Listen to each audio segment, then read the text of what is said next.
Okay, we're going to start up. Thank you for being here. And first thing we're going to do is warm up like we usually do, because the reason why I do this warm up is for this purpose. Okay, so stand up, feet shoulder width apart, one foot slightly in front of the other, knees slightly bent, your chest should be up, and your shoulders relaxed. We added this on a couple weeks ago. Your ankles, knees, hips, and shoulders should be aligned. So there's none of this, and there's none of this. Okay? So, reach up. Get on the balls of your feet. Now what you're doing as you stretch here is you're opening up the thoracic region and the intercostal region. And I'll explain that in a minute. And then go all the way down to your pocket. And this is opening up your lower thoracic region and intercostal. Relax. Reach all the way up and stretch.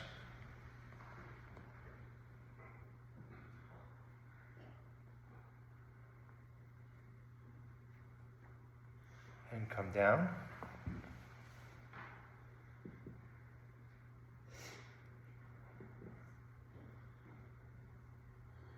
Shake out. Hands behind your back. And lift your wrists as high as you can go. Comfortably.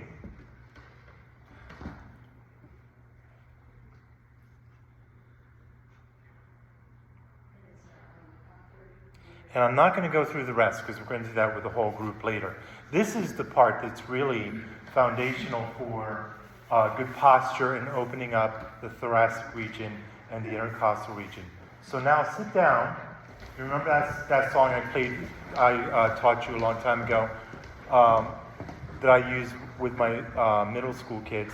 Feet flat on the floor, backs away from the chair, chest up, chin straight, always sing with care. Why do I mention at the beginning of breathing about the two postures? Well, the postures are the basis for your breathing, okay? So I simplified. I didn't want to really make things complicated. I wanted to simplify the picture so you're not seeing what really is, okay? But the ribs here,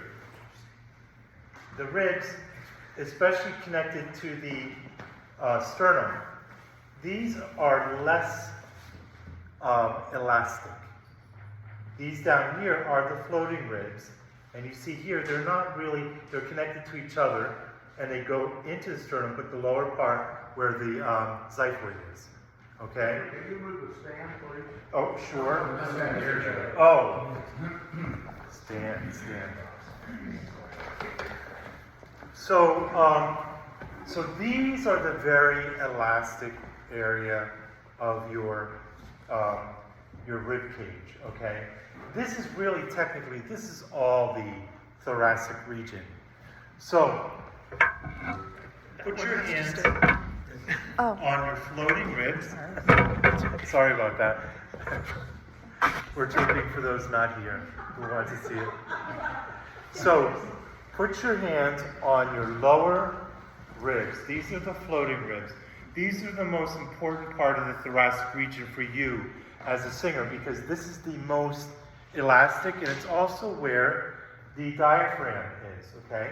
And take a deep breath in, and then hold it for 3 seconds, and then over 6 seconds, expel. 2, 1, relax. Take another deep breath in. 1, 1,000, 2, 1,000, 3, 1,000, expel.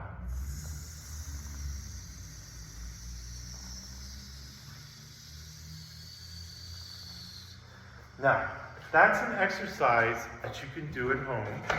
And you don't need to do it a lot, but what I want you to do is create a muscle memory for deeper breathing. Now, some people call it belly breathing. It's not, or stomach breathing. It's not that. It has nothing to do with your stomach, okay? Nothing below the diaphragm is involved with this, okay? So really, you're talking about this area here and all the way around. Now, when you breathe, you'll have some motion here, but this is not the majority of the emotion. And what you really want to affect is this area here. And I'm going to explain why.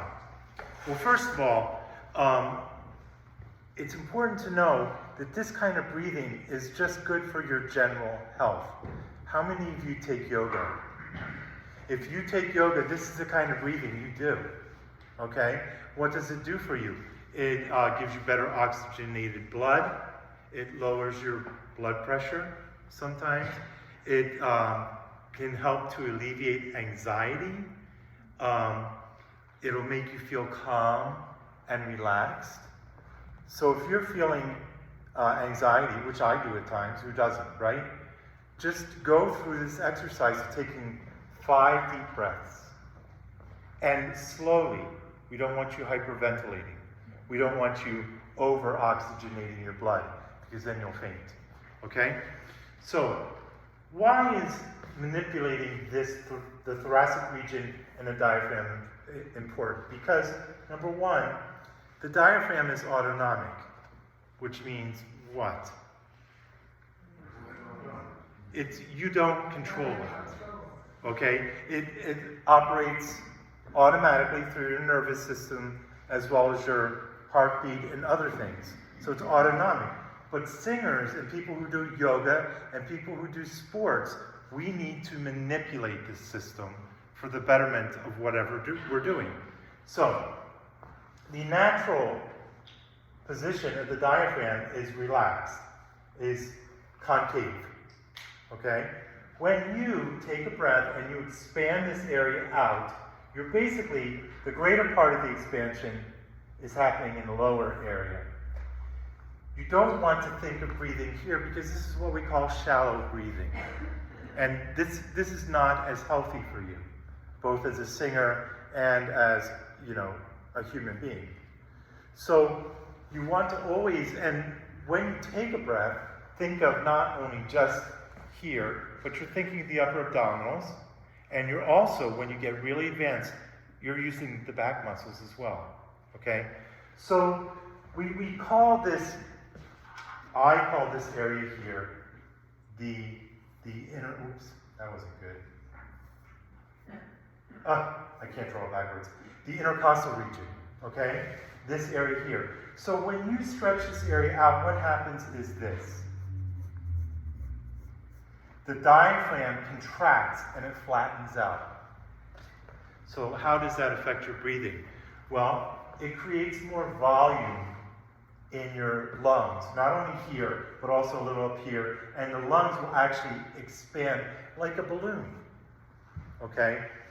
So, as a singer, you not only want to do this lower intercostal region. When I say intercostal, I'm talking about the muscles, the muscles right here in between your ribs, the rib meat, where you can use it to manipulate the diaphragm. Okay? So when people say to you stomach breathing or diaphragmatic breathing, stomach breathing is just a misnomer all around. But breathe from your diaphragm, well, that's a tricky phrase too, because your diaphragm, like I said, it's an autonomic thing. You can manipulate it through the intercostal region. So really, you're breathing intercostally. That's what you're doing. Now, what's the important thing about that? Well, you don't want to, and I'll talk about this in another mini session when we talk about resonance in the open throat. You don't want to control the breath here, and I've said this many times, right? You don't want to control it at the larynx or the pharynx. Because then you get a strained sound, or a sound that isn't as beautiful as you could produce. The open throat is what you want in order to facilitate good singing, because that gives you a bigger resonator. Your first resonator, I'm just going to briefly touch on this, your first resonator is your throat. Now, I've said this before as well, when you take a deep breath in, like I just did, you should hear no sound, really. If your throat is open, there should be no sound. You shouldn't have to go. If you're doing that, what's happening is you're closing the throat, and that's what creates that sound. That's not a good thing. Now, sometimes that's going to happen for whatever reason. You know, like you just ran fast and you had a backpack on, and you're going, you know, labored breathing. But when you think through it, you ought to keep your throat open, even in that case. Okay? So, the next thing, I want to mention this as well. When you increase the volume in the lungs, can anyone tell me what happens naturally? A vacuum. Who said that? You're exactly right. A vacuum. And so you don't have to suck the air in. It's going to come in anyway, because when this increases volume, the pressure of this becomes low, and there's the pressure outside your body is higher, and it has to equalize. That's why you don't have to suck in the air. So if you just go, it's there. The breath is there. Okay? That's why, I'm going to say something a little bit off, but that's why this area here is an enclosed system. That's why if you ever puncture your lungs, do not remove that item. Let the hospital do it. Because if you remove it, what happens? It will collapse. And then you can't breathe. So just know that this whole area here is an enclosed system, and you can manipulate it through your intercostal region. Now, this is the most important thing I want you to know. As a singer, you want to manipulate it in another way that's far more important. And that is, and I've said this before, and I'm going to write it down. Maybe I will, maybe I won't. I don't have the pen on me. Appoggiare, which in Italian, I teach bel canto singing, in Italian means to lean out. Now, what is the function of that? The function of that is, I don't know if you'll see it, but... Just put your markers down the bottom. Oh, duh. Thanks, Dad. Thanks, Dad. I'm like going, where?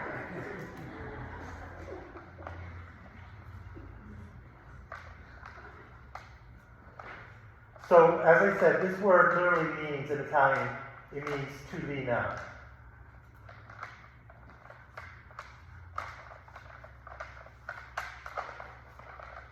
You can say appoggio or the verb appoggiare. So, what is the purpose of that? The purpose of that is you are controlling the amount of breath that is going up to your larynx. Why is that important? Because the opening of your larynx changes according to dynamic and according to your register. So, how do you determine how much? Well, guess what? It's years and years of practice. That's how you determine it. Because I can't say to you, use this amount. Because for every body, it's different. I find that I can tell men much better what to do with their breath than I can women. Because, and I'm telling this on a professional level, that women talk about breath in a different way than men do. Yeah, I know, isn't it funny? You would think it would be the same. For instance, when it comes to appoggiare, women tend to do it a little differently than men.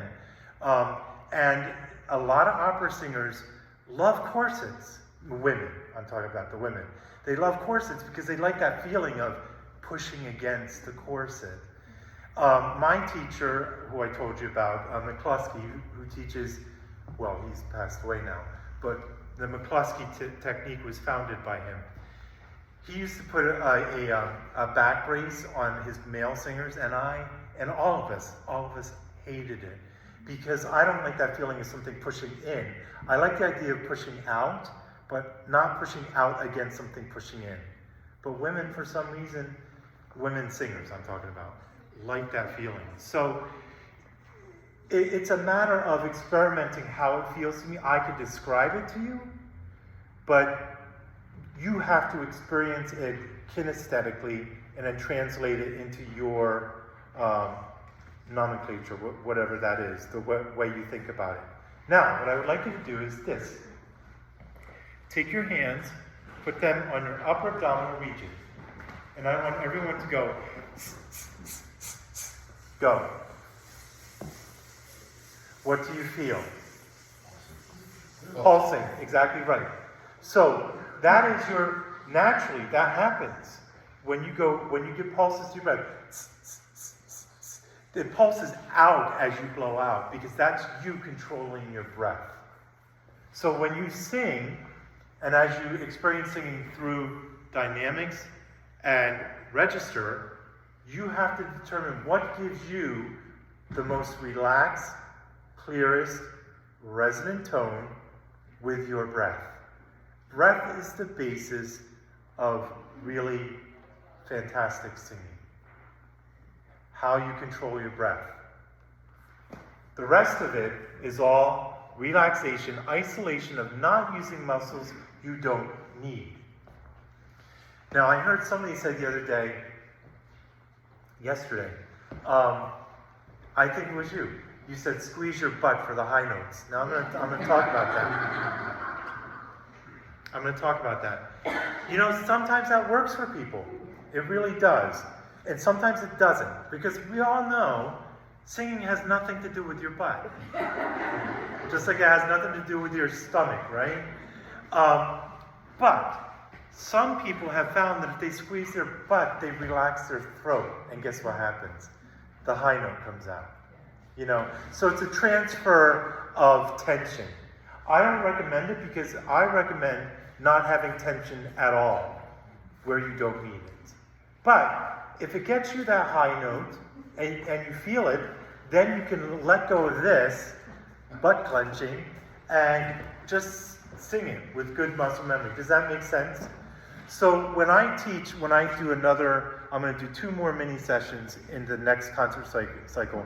One's going to be resonance, and the other is going to be talking about relaxation and the McCluskey technique. When we get there, what works for you initially may be a good thing, but you don't want tension anywhere it doesn't need to be. Because for instance, if you're an opera singer, you don't want to be on stage clenching your butt, and then you have to move. That's not a good thing. Or as a musical theater person, you know. If you need to move and you're clenching your butt, well, that's a problem, you know. So that is all of this. I want to know, are there questions about this? Yes? My question as I try and do this is that I can let the air in fine, but as soon as I try and control it going out, I feel my throat close. And that's what you don't want. Yeah. So, let me do a little bit more about this. When you're doing appoggiare, or appoggio, you want to keep this area pushed out, because that keeps the diaphragm lowered and keeps the pressure within the thoracic region, rather than pushing it up, and guess where it goes? The pressure goes here, and that's when you close your throat. So you'll want to be here for the McCluskey technique, because the McCluskey technique really talks about this, relaxing the throat, the jaw, and all that kind of stuff.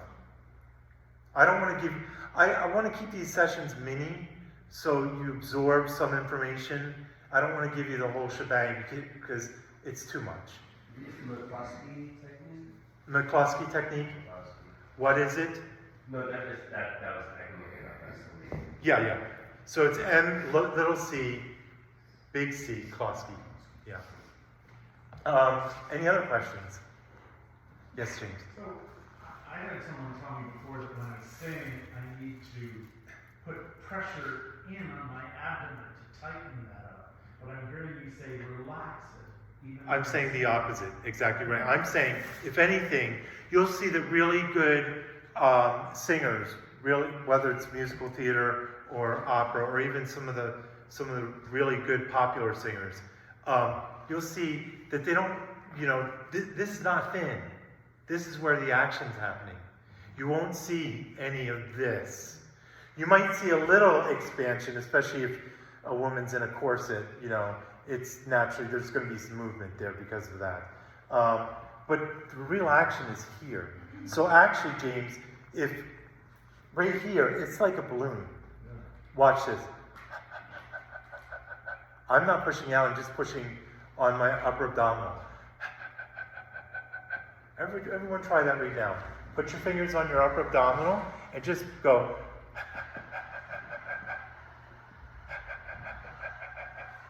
So the in and out action of this is making that panting. Any other questions? Yes. I've heard some of this before. I find it hard to get into my muscle memory. Maybe that's the wrong phrase, but No. including the words and watching the doctor and singing accurately and all the instructions on music is just not my breath like it just disappears and all that mass. So what makes it unconscious and how do I get it so it just happens automatically? Or is there some other technique that says if you do this, or a couple of things would be, if it was so simple it would be something I It's not simple. That's the problem. It's not going to be like a light switch. It is, if you want to master this, it's going to be 10,000 hours. Now, I don't want to discourage you. The best way to do it, obviously, is just think about it on occasion, okay? If you're having trouble getting the feeling of expansion here, then what I would suggest is do this. Get on the floor, put your knees up, and breathe. And you will have to do this. You will have to. You don't have a choice. So, if you're not getting it, do that for a while. Just maybe when you get up, no, not in the morning. When you go to bed, just get on the floor and just breathe on the floor for like 5 deep breaths. And your body will take it. Your body will remember it eventually. It's not an easy thing. It's not. And don't obsess about it. I'm saying just think about it on occasion in a rehearsal, like for 5 minutes. Think about your breathing.